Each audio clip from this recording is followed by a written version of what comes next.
కేటీఆర్ అన్న గారు అందరూ వరుసగా ఒకరికొకరికి అందరికీ నమస్తే. పాపారావు నాకు బాగా ఇష్టమైన ఆర్తి వారు ఇక్కడ తక్కువ మాట్లాడు పాపారావు గారు మనకు ఆర్థికవేత్తలు జోసెఫ్ సిగ్జిత్ ఇవాళ మరి ప్రపంచంలో వరల్డ్ బ్యాంకులో సలహాదారుగా ఉండి అమెరికా కాదు హార్వర్డ్ యూనివర్సిటీ ప్రొఫెసర్ అయినా ప్రపంచంలో ఇవాళ ఆయన 10 ఏళ్ల కింద వచ్చే సంక్షోభం ఐటీ రంగంలో ఆర్థిక రంగంలో వచ్చి ఇవన్నీ కూడా ఆయన ముందే 10 ఏళ్ల కింద రాసినాడు. అట్లాంటి స్థాయి నుండి కూడా మౌనంగా ఉంటాడు పాపారావు గారు. రావడం చాలా ఆనందంగా ఉంది. ఇక్కడ నాకు చాలా సభలో వారితో విన్నాను, మాట్లాడినాం. జ్వాలా నరసింహారావు గారు సార్ ఇద్దరు నమస్తారు అన్న, దేశపతి అన్న, గౌరవనీయ మంత్రివర్యులు అన్న జగదీష్ అన్న కూడా నేను చిన్నప్పటి తెలుసు. గౌరవన బాలు సుబ్రహ్మణ్యం సార్, గాయాచితం గారు, కింద కూడా ఓ నరసింహారెడ్డి అన్న అందరు ఉండరు. దేశపతి మిత్రమత వెంకట్ వచ్చిండు. అయితే సమస్య ఏంటంటే నేను ఏం మాట్లాడి నాకేం ఇష్టం, నాకు సార్ అంటే ఇష్టం. ఎందుకు ఇష్టం అంటే మేము ఇప్పుడు 1994లో ఇప్పుడు గౌరీ ఇప్పుడు చేస్తున్న పుస్తకాలు ఇస్తామని ఇట్లా కొడితే వస్తున్నాను, కానీ నిద్ర మాని రాత్రులు పగల్లో దేశపతి ప్రేమతో ఉన్నాడు. కానీ అది కాదు, 1994లోనే తెలుగు నేలపైన కోదాడ నగరంలో ఈ మొత్తం ప్రాంతీయ ఆస్తిత్వాలు, దళిత ఆస్తిత్వాలు, బహుజన ఆస్తిత్వాలు ఒక దీని మీద ఒక సదస్సు, సాహిత్య సదస్సు పెట్టి అప్పుడు శివసాగరు, కాదర మొహిద్దీన్, త్రిపురనేని శ్రీనివాసు, కె శ్రీనివాసు మొత్తం తెలుగు నేల మీదనే గొప్ప అంటే అంతవరకు ఏంటంటే సమాజం కమ్యూనిస్టులు లేకుంటే కాంగ్రెస్ పార్టీ ఇంకా లేదు. కానీ రచయితలంతా ఈ 2 శిబిరాల మధ్య లేదంటే ఆర్ఎస్ఎస్ ఈ దీన్ని బ్రేక్ చేసి ఆస్తిత్వాల మీద మొట్టమొదట మాట్లాడించిన వాడు జూలూరి గౌరీశంకర్. ఆ సభకు నాకేం తెలియదు. ఆ బహిరంగ సభకు సాహిత్య 2 సదస్సులో ఒక దాంట్లో దాని బహిరంగ సభలో నన్ను పెట్టినాడు. అప్పుడు 94 నాకేం తెలియదు. అది గౌరన్న చేసే పని ఉట్టిగా అనుకుంటా, కానీ అది చాలా కష్టభరితమైంది. ఒక పుస్తకం ఏంటంటే నేను సుబ్బయ్య చెప్పినాడు, కళ్ళ నీళ్ళు వచ్చినాయి. తమ్ముడు ఉన్నపట్ల సుబ్బయ్య మా కవిమిత్రుడు, చాలా మా ఊరు. నేను ఒక పుస్తకం ఏంటంటే ఇంత బంధువు వరుస కేసీఆర్ ఎన్ని పుస్తకాలు వేస్తూ వేయడం. ఇన్ని పుస్తకాలే కాదు, ఎవరి గుండెలు అంటే కేసీఆర్ గారు ప్రపంచంలో మార్టిన్ లూథర్ కింగ్ను మర్చిపోరు, నెల్సన్ మండేలను మర్చిపోరు, ఏ ప్రాంతీయ పెరియార్ను మర్చిపోరు. తమిళనాడులో పెరియార్ సిద్ధాంతకర్త, ద్రవిడన్ సిద్ధాంతకర్త. కరుణానిధి ఆ సిద్ధాంతాన్ని అడ్మినిస్ట్రేషన్లోకి తేకపోతే, రాజకీయాల్లోకి లేకపోతే ఇవాళ భారతదేశంలో మిగిలిన ఏకైక ప్రత్యామ్నాయ రాజకీయ ప్రాంతీయ ఆస్తిత్వ ఉద్యమ స్పృహ అనేది భారతదేశంలో లేదు, గుర్తుపెట్టుకోండి. అది ఒక సిద్ధాంతంతో చాలామంది వచ్చి తెలంగాణలో, కానీ ఆ సిద్ధాంతాన్ని ఆచరణాత్మకం చేసిన మహోన్నత నేత కేసీఆర్ గారు, అందులో ఏ సందేహం లేదు. లేకుండా మేము 90 ఎప్పుడో నాకు తెలియకుండా రేలా దూలా తాలెల్లాడే నేల నా తెలంగాణ 94లో అరుణోదయ కృష్ణ వాడింది పాట. తెలంగాణ అన్నా కానీ నాకు తెలియదు. తెలంగాణ అని అన్న తప్ప తెలంగాణ స్పృహ నాకు తెలియదు. ఈ నీళ్ళది ఎంత, ఈ టీఎంసీ ఎంత, ఇవన్నీ ఏం తెలియదు. ఒకటి ఏదో జరుగుతుంది, కరువు వస్తుందని అనడమే తప్ప ఆ ప్రభాకర్ని సినాభిషణ తెలంగాణ పరక ఆయన ఏం ప్రభాకర్ ఉండదు అధ్యయన వేదిక గాడికి ఏదో వచ్చేది. ఎప్పుడన్నా డిటిఎఫ్, ఏపీటీఎఫ్లు, టీచర్స్ టైంపాస్ దేవిప్రసాద్ తెలుసు. మరి తప్ప ఇది వస్తుందా అవుతుందా కాదని, కానీ అనాలి, ఏదో అనాలని చేసేది. అట్లాంటి దాన్ని ఆ పాట అప్పుడు రాసిన, కానీ ఆ పాట నేను తెలివితో రాయలే. కంపతారు చెట్లు కొట్టామని తెలంగాణ ప్రోగ్రెస్ ఉన్నది. అది కూడా రాస్తే సార్ అయిన తర్వాత జంగిరెడ్డితోనే అలా క్యాస్ట్లో వాడించి మా ఊరు జిల్లా పెద్ద మంచి సింగర్ అతను.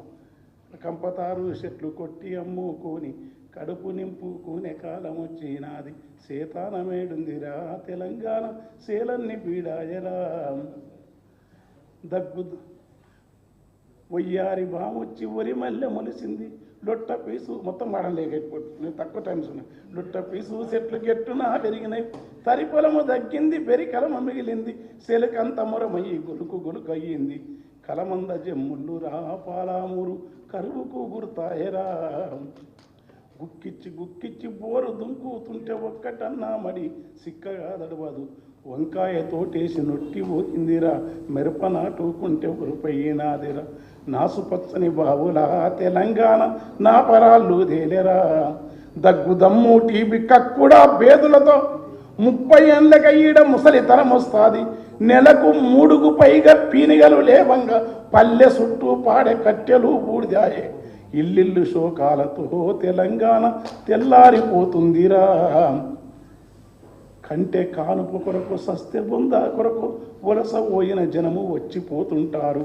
సాగు పుట్టుకల మధ్య తప్పని పెళ్లికి ఇండ్ల సున్నాలేసి ఎగురంగా చేసేరు. పెళ్లి వెళ్ళిన నెలకురా ఇండ్లన్నీ పెంట కుప్పాలైతవి.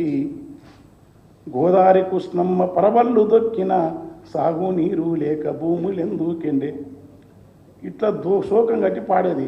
తెలుగు గంగకు నీళ్లు అలిగెళ్ళిపోతుంటే పలుగురాళ్ళు దేని పాలమూరేడిసింది. ఎగువ సిద్ధేశ్వరాము ప్రాజెక్టు ఎవడు గంగల కలిపారా. ఈ నిరంజన మా తన అన్న ఉండే నిరంజన మినిస్టర్ గారు అన్న, నేను, ఆ భాస్కర్ రావు, సుబ్బయ్య, బాలరామన్న మాకు గురువు పెద్ద ఆయన, అందరం కలిపి ఈ నీళ్ళు ఎట్లా పోతున్నాయి, తెలంగాణ సోయి కాదు ఈ నీళ్ళు వస్తే బాగుండని పాటలు పాడేది. ఆ పాటల నుంచి ఉద్యమం అంతా మీకు చెప్పొద్దు, మనకు చెప్పే స్థాయి కాదు. నాకేందంటే సార్ రాకపోతే జనసభ అని ఏడ పడితే దుంకేది పాడేది, బాధ దొరకపోయేది.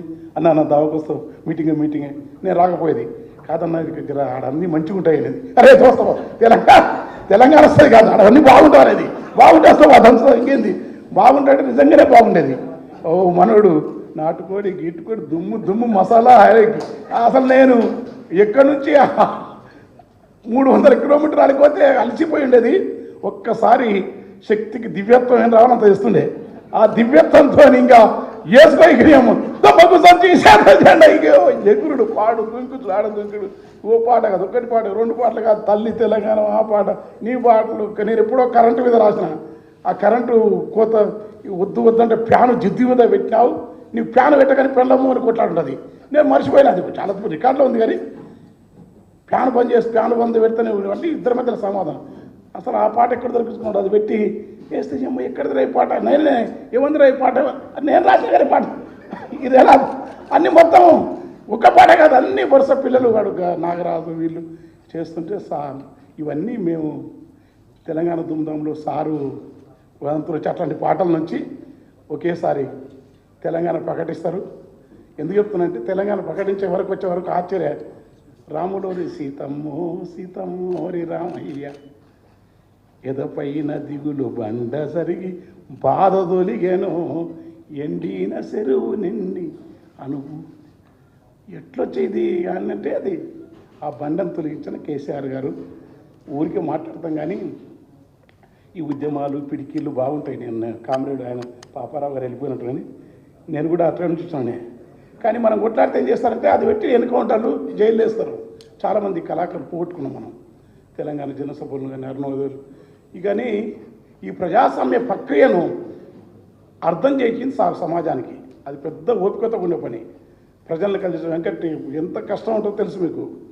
అక్కడి నుంచి చేసి తెలంగాణ వచ్చిన తర్వాత వారి ఆ దీక్షా దివస్ అప్పుడు సార్ అట్లా ఉండకపోతే ఊరికే మాట్లాడేముంది, నోరుకు 4 నరన ఎంతనే వేసుకోవచ్చు.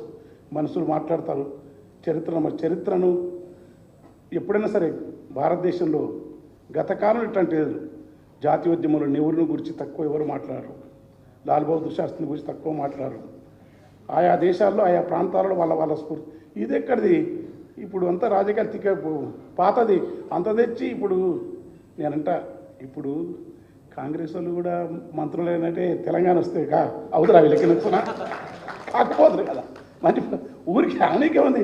దాంతో వాళ్ళు ఏదైనా సరే మాట్లాడే పద్ధతి పాతకాలపు నాటి ఒక డెమోక్రటిక్ ప్రాసెస్ అనేది ఇవాళ లేదు. అది ఇష్టం వచ్చినట్టు మాట్లాడుతూ ఉంటాం. అది ఏ రాజకీయ పక్షానికైనా సరైనది కాదు. అది అట్లాంటి పద్ధతి పాలకులు ఎవరైతే ఉందో కేసు ఎంత కేసులు పెడితే అంత ఉద్యమాలు జరుగుతాయి. గుర్తుపెట్టుకోండి. కేసులు అంటే కేసులు, నిర్బంధాలు, జైళ్ళు, ఉద్యమాలు ప్రజాస్వామిక పద్ధతిలో ఉంటే ఖచ్చితంగా విజయానికి మన నెత్తిన వాళ్ళే పాలు పోసినట్టు, దగ్గర చూపినట్టు. వాళ్ళు పోయి ఎంత భయపెడితే ఎంత కేసులు పెడితే. ఎందుకంటే సారే స్వతహాగా మరణ ముఖద్వారం దగ్గర ఉండి పురి నోట్ల తలబెట్టి ఇచ్చినప్పుడు ఎంతమంది తెలంగాణ కార్యకర్తలు, ప్రజా సైన్యం ఉన్నారు. ఇప్పుడు ఇవన్నీ తర్వాత అనేక ఉద్యమాల నుంచి వచ్చిన వాళ్ళు. ఆయన ఓడన్ సూర్యుడు అన్నాడు, పీడిఎస్ ప్రెసిడెంట్. మా అన్న జగదీష్ అన్న చిన్నప్పుడే విరసం సభల్లో సాహిత్య కవితలు తర్వాత మంత్రి అయినా కూడా ఏం అదే పాలనలో ఉంటాడు, అదే ప్రజలు పొద్దున్న లేస్తే మళ్ళీ పాతలే ఉంటారు పోదు అంటే ఉన్నారు అట్లా. అన్న గౌరీ పిడికిలి కానుడు తాత రామారావు మనం మాకు నా అందుకొరకు పొందుకో పాట ఎంత మేము వచ్చే ఆఖరికైతే మేము పాడేది పోయేది తప్ప రోటికి లేని పని కొన్ని సాధించరు. కానీ తెలంగాణ మాత్రం ఈ పద్ధతిలో తేవచ్చు అని ప్రజాస్వామిక ప్రక్రియ రాజకీయ ప్రక్రియతోని రకరకాలను కలుపుకోవాలి. ఊరికే ఓరడెక్కన మాట్లాడిన ఎమోషన్ కాదు. పాలక పక్షాలలో విప్లవానికి కూడా చైనా విప్లవానికి కూడా షాంఘై చెక్ను ఐక్య సంఘటనలు ఉంటాయి. నేపాల్లో ప్రచండ ముఖ్యమైనదంటే ఐక్య సంఘటనలు ఉంటాయి. ఊరికే వాడు ఉచిత నాయకుడు వచ్చినట్టే వాడు ఐక్య సంఘటన ఏ ఐక్య సంఘటన లేదు, ఎవరితో మనమే తెస్తామంటే ఎప్పటికెళ్ళేది. ఆ ప్రక్రియ నెరిగి అటు మార్క్సిజాన్ని గాంధేయవాదాన్ని రాజకీయ తత్వశాస్త్రాన్ని చదువుకొని లోతైన మీరనే పద్యాలు అటజని కాంచె అంబర అటజని కాంచె ఇది అటజని కాంచె భూమిశ్రుడు అంబర చుంబి శిరస్సర్జరి పటల ముహురు మూనట తభంగ తరంగ మృదంగ నిస్వర సుటరాను రూప పరిపుల్ల కలాపి జాలమును కట తిరత్కరేడు కరకంపిత సాలం అట్లక్కడి నుంచి శీతశైలం ఆ శీతశైలం అక్కడ హిమాలయ పర్వతానికి మన ఊళ్ళకు నీళ్ళు వచ్చినాయి. అక్కడి నుంచి ఉన్న ఉద్యమం నీళ్ళు వచ్చినాయి, చెల్లు నిన్నాయి, చేపలు వచ్చినాయి, బతుకులు వచ్చినాయి. అప్పుడు బాబెంటోడు ఒక 10 పాటలు రాయించిన అతని వీరాది వీరుడు అతడు విజయానికి బావుట అతడు. ఒక్కటి కాదు, నేను అసలు ఎల్ల పేరు ఉండదు కానీ అసలు ఈయన చూస్తాను ఎట్లా రాసిన పాట నేను ఉట్టే రాయమంటే ఆయన